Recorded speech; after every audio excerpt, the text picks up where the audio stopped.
Hello दोस्तों, welcome back to our channel. My name is Sonam Chauhan. तो आज की वीडियो में मैं शेयर करने वाली हूँ अपना first experience in DSSB PGT exam कि मेरा एग्जाम कैसा रहा एंड देन क्या चीज़ें हैं जो हमें थोड़ी सी करनी चाहिए, और अगर आप PGT पॉलिटिकल साइंस की तैयारी कर रहे हो तो आपके लिए क्या बेहतर ऑप्शन हो सकते हैं, आप किस तरीके से प्रिपरेशन कर सकते हो। सो इससे पहले मैंने अभी 1-2 दिन पहले ही मिनी ब्लॉग भी डाला था DSSB PGT के एग्जाम को लेकर के और उसके इंस्ट्रक्शंस को लेकर के।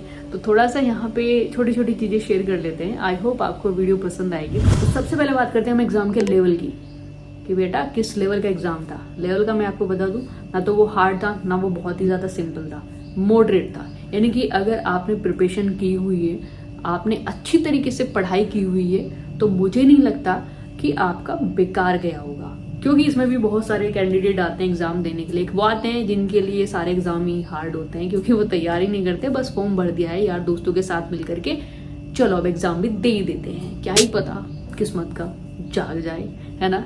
लेकिन कुछ ऐसे कैंडिडेट तो चल वाकई में तैयारी करते हैं, वो एक्चुअल में प्रिपरेशन भाई करते हैं। उनके लिए तो सारे जो पेपर होते हैं उनके लिए भी हार्ड हो जाते हैं। कुछ क्वेश्चन उनके लिए कुछ क्वेश्चन हार्ड होते हैं, सारे क्वेश्चन नहीं। कुल मिला करके पेपर जो था वो हार्ड नहीं था, वो मॉडरेट था।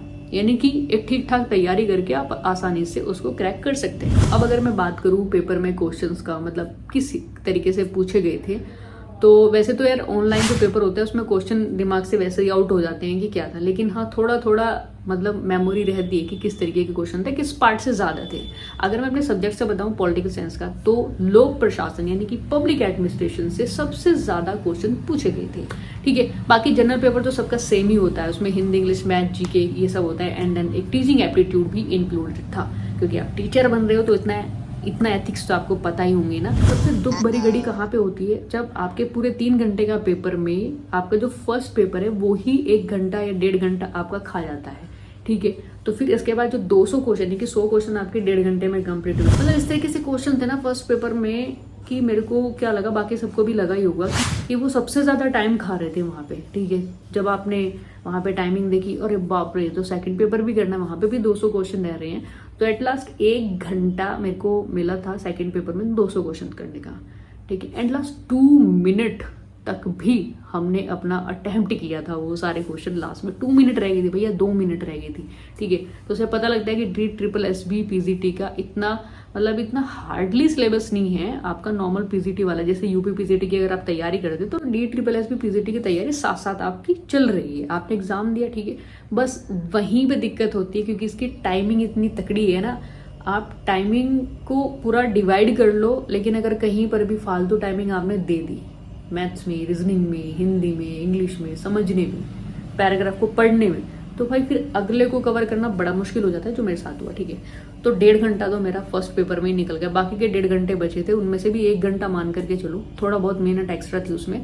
तो DSSB PGT एग्जाम में टाइमिंग का बड़ा खेल है। आप चाहे किसी भी सब्जेक्ट का PGT एग्जाम दे रहे हो, timing is a very important कि आपको डिवाइड कर देनी। अगर आपके आने वाले टाइम में एग्जाम है तो आपको टाइमिंग को डिवाइड कर लेना है कि भाई मेरे को 1 घंटे में ये जनरल पेपर अपना सॉर्ट आउट करना है। उसके बाद वो तो सारे वैसे भी नहीं करने क्योंकि नेगेटिव मार्किंग है, फिर आपके नंबर कट जाएंगे। ठीक है, वो सभी को पता होता है, इसमें कोई नई बात नहीं बता रही मैं।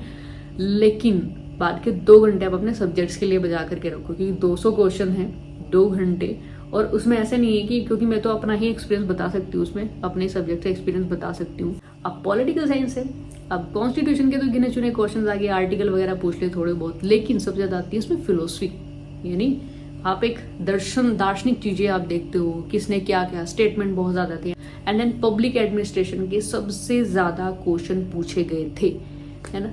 एक छोटा सा पार्ट है आपका पॉलिटिकल साइंस में पब्लिक एडमिनिस्ट्रेशन यानी कि लोक प्रशासन का, बट अगर उसके टॉपिक की बात करें वो बहुत ही ज्यादा बढ़े हुए हैं, फैले हुए हैं। यूं कहें कि हर एक टॉपिक में से 1000 टॉपिक आप निकाल सकते हो।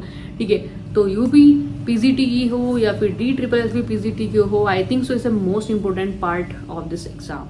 ठीक है, चाहे आप DSSB में हो एग्जाम दे रहे हो या फिर आप UP PGT की तैयारी कर रहे हो। इसे थोड़ा सा आइडियल हम ले सकते हैं कि principle of public administration is the most important, and statement तो है। अब आप ये कहेंगे कि मैम आपने क्वेश्चन तो बताया नहीं, क्या क्या। मैंने स्टार्टिंग में बोल दिया भाई, ऑनलाइन में आपको क्वेश्चन याद ही नहीं रहते। मुश्किल से मुश्किल आपके टॉपिक्स हो सकते हैं, जैसे मैंने पेपर का कॉन्सेप्ट आपको बताया कि किस पेपर से किस पार्ट से सबसे ज्यादा क्वेश्चन थे। ठीक है, इस तरीके से। बाकी एज इट इज क्वेश्चन क्या पूछा गया था ये किसी की याद नहीं रहता है, आई थिंक सो, क्योंकि सब दिमाग से निकल जाता है। इसके बाद सबसे मोस्ट इम्पोर्टेंट पॉइंट है कि इसकी प्रिपरेशन कैसे करें।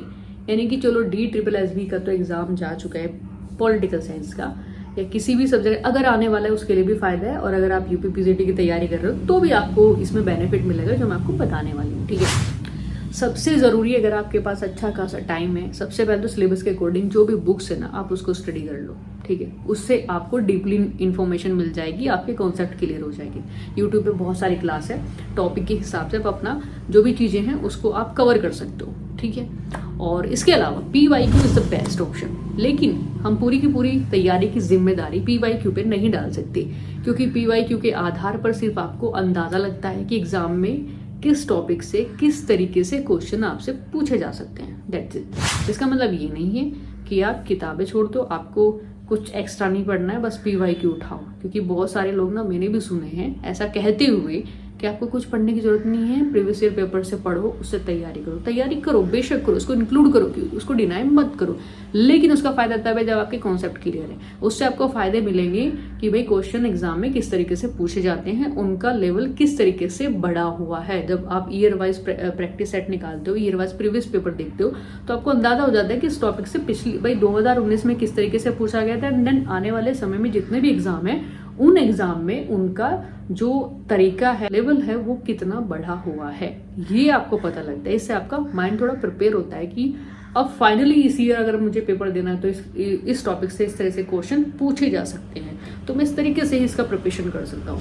एंड देन पूरे एग्जाम सेशन का सबसे इरिटेटिंग पॉइंट होता है जो आई थिंक सो हर एक कैंडिडेट फेस करता है, सब इरिटेट होते हैं उस चीज से, चेकिंग के दौरान।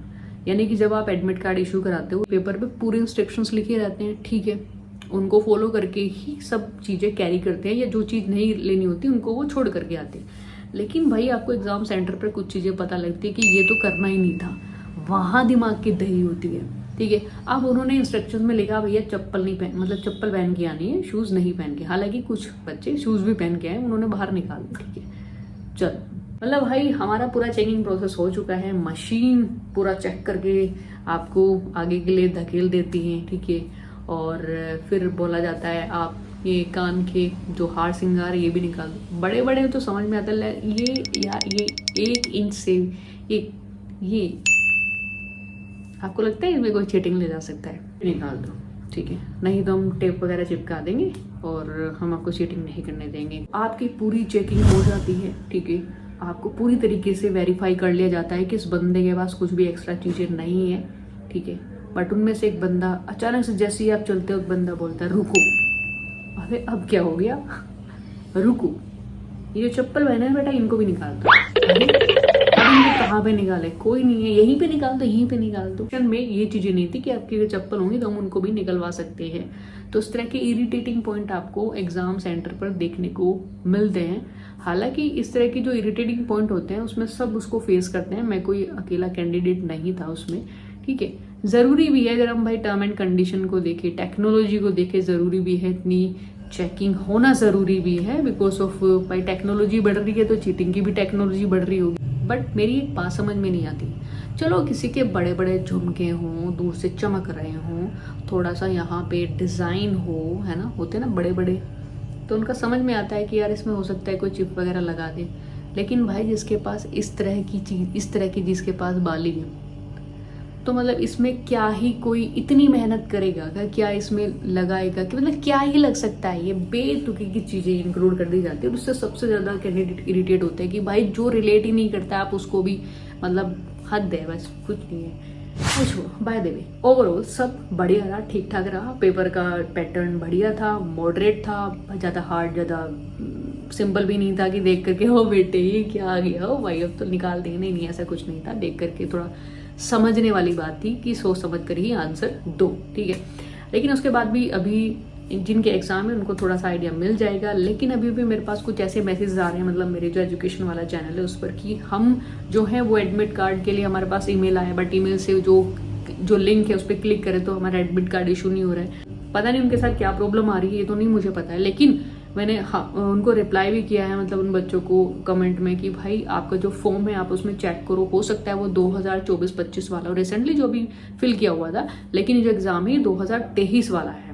ठीक है, मतलब 2023 से स्टार्ट हुए थे एंड भरते भरते इनको 2024 हो गया था, ये पुराने वाले हैं। ठीक है, तो आप वैसा चेक कर सकते हो। लेकिन अगर आपका 23 वाला ही है, फिर भी अगर आपका एडमिट कार्ड नहीं निकल रहा है, सो प्लीज़ आप नेट कैफे पर जा करके कंफर्म करा सकते हो। अगर खुद से नहीं निकल रहा है तो किसी और की हेल्प ले सकते हो। सो दोस्तों, आई होप आपको वीडियो पसंद आई होगी, थोड़ा सा आइडिया आपको मिला होगा कि इन फ्यूचर अगर आप तैयारी करेंगे तो किन किन चीज़ों का आप ध्यान रख सकते हो। मैंने मतलब थोड़ा बेसिक ही बताया, ज़्यादा कुछ डीप नहीं बताया है कि आपको समझना है।